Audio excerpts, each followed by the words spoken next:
Alright guys, do not forget to hit that like and subscribe button if you're new to the channel and if you happen to enjoy this video.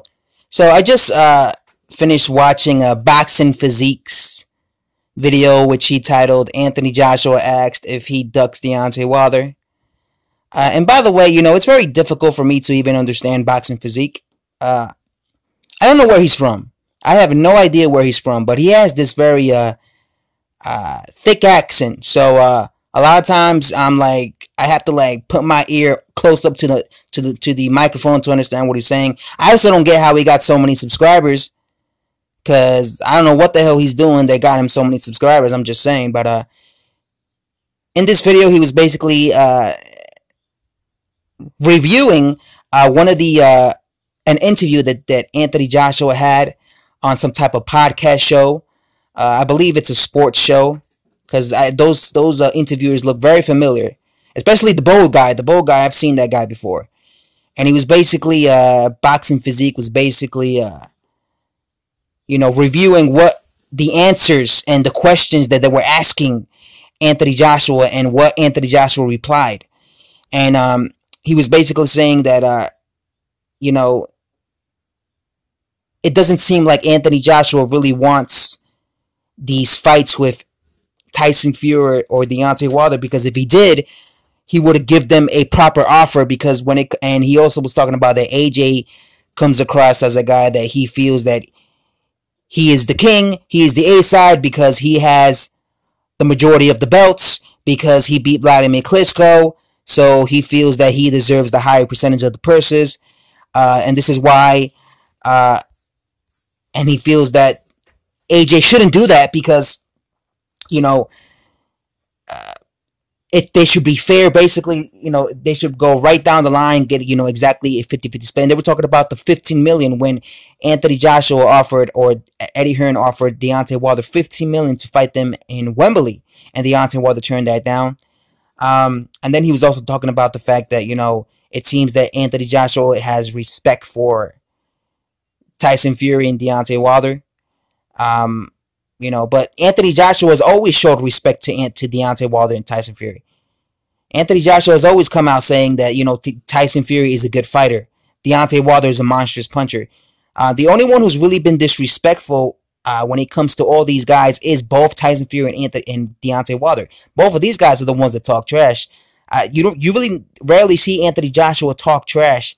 Only sometimes casually he'll talk trash, or he'll say something and just to get at Wilder or Fury, like when he called Fury a fat fuck. But the one thing they don't talk about is the fact that the one thing these interviews didn't talk about was the fact that who was the guy who turned down $100 million to fight Anthony Joshua?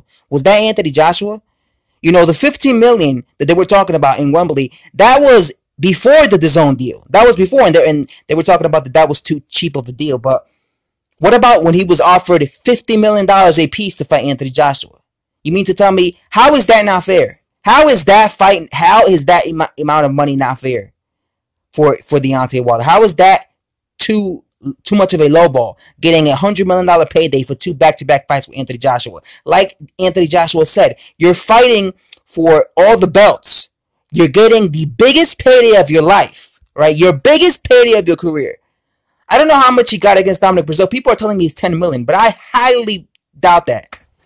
And even if he did get $10 million, by the way, that's less than what he would have received if he would have joined DAZN, because he would have received $20 million against DAZN with DAZN. So why doesn't no one bring that up? Why doesn't Boxing Physique bring that up in his interview?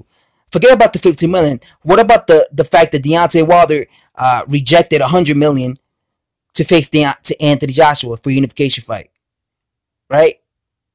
How is that unfair? How is that an unfair, a lowball deal when Deontay Wilder has never seen that type of money? That's the type of money any decent or any boxer with a brain will take. And this whole idea that Anthony Joshua, because people always say this, it has to be fair. It has to be fair. It has to be fair. Boxing's fair. If Anthony Joshua really wanted this fight, he needs to give Wilder exactly what he's receiving. Did Floyd Mayweather Jr. give Saul Canelo Alvarez exactly what he received? Did he? Did they get the exact same amount? No. So Saul Canelo Alvarez received, I believe, 10 million when he fought Floyd Mayweather Jr. Floyd Mayweather Jr. received like 32 million. Yeah, $32 million. Was that fair? Was it fair that Saul Canelo Alvarez received 10 million and Floyd Mayweather Jr. received 32 million? No. Is it fair that Anthony Joshua is receiving 32 million and Andy Ruiz is probably going to receive 3 million? No. Was it fair that Deontay Wilder received 2 million and Luis Ortiz received 500K? No. Was it fair when Oscar De La Hoya received 35 million and Floyd Mayweather Jr. only received 25 million? No. The point is, in boxing, that's how it is. The guy who's the cash cow, the guy who generates, who brings boxing fans to their seats, the guy who is the big draw, always receives the higher percentage of the purse. Oscar De La Hoya was a bigger draw than Floyd Mayweather Jr. when they fought in 2007. In May of 2007, when Oscar De La Hoya fought Floyd Mayweather Jr., Oscar De La Hoya was the cash cow. That's why he made more money than Floyd Mayweather Jr. You don't believe me? Go look at the purses. Oscar made $10 million more than Floyd Mayweather Jr. Why? He was the bigger draw. Okay? He was the bigger draw. Ricky Hatton was huge when he was in his prime. Yet he was forced to fight in the United States. Why? Because Floyd Mayweather Jr. was the draw. He was the draw. So he forced Ricky Hatton to come to the United States. When Floyd Mayweather Jr. fought Saul Canelo Alvarez, Saul didn't make $32 million. He only made $10 million. Why? Floyd was the A side. When Deontay Wilder fought Luis Ortiz, he made $2 million. Luis Ortiz only made $500K. Why? Deontay Wilder was the A side. That's just how boxing works. There's always going to be an A side and a B side. There's always going to be a fighter that makes more money than his opponent. That's just the way boxing works. Okay? So when Deontay Wilder, so I don't understand when you have people like Boxing Physique or any of these other boxing fans talking about how if they really want to make this fight, they need to go right down the middle, right down the middle. It's all Anthony Joshua is the cash cow. That's it. I understand that Deontay Wilder's knocking guys out left and right, but he's still not a unified champion. He's still not, doing great viewings for Showtime or pay-per-view or whatever. That's Anthony Joshua, so he will always get more money than Deontay Wilder. That's it. Get over that fact. That still doesn't mean he's getting that still doesn't mean he's getting lowballed. That still doesn't mean that he's not gonna be making a lot of money. Let's say Anthony Joshua received $150 million and Deontay Wilder received $120 million. Okay, he made more money than Deontay Wilder, $30 million more. But the point is, Wilder still got a massive payday, right? That's the point. It's kind of like Jarrell Miller when Jarrell Miller was gonna fight Anthony Joshua. Anthony Joshua was set to make $32 million against Jarrell Miller. Jarrell Miller was set to just make $8 million. That's a massive difference, $8 million and $32 million. But the point is, that was still the biggest purse that Jarrell Big Juicer Miller was ever going to receive in his career. Because prior to that, he was probably making $50K. So that was still a massive deal, a massive, big difference in terms of their earnings. The same thing with Deontay Wilder. That's still a massive, big difference in terms of the earning.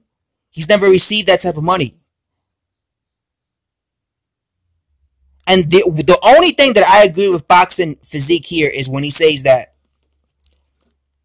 all these three top guys, Anthony Joshua, Deontay Wilder, Tyson Fury, all these three top guys are risky fights. I agree with that. That's the only thing I agree with Boxing Physique in this video.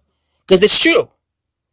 All these guys, whether Tyson Fury fights Anthony Joshua, whether Anthony Joshua fights Deontay Wilder, all these fights are dangerous fights. These guys could lose. Deontay Wilder could catch Anthony Joshua and knock him out. Anthony Joshua could catch Deontay Wilder and knock him out. Tyson Fury could outbox Anthony Joshua. Anthony Joshua can knock out Tyson Fury. And that's what's so exciting about this fight. That's why I want to see these fights so badly. Because these are not foregone conclusion fights. Anyway, guys, it's up to say thanks for watching, subscribing, and I'm out.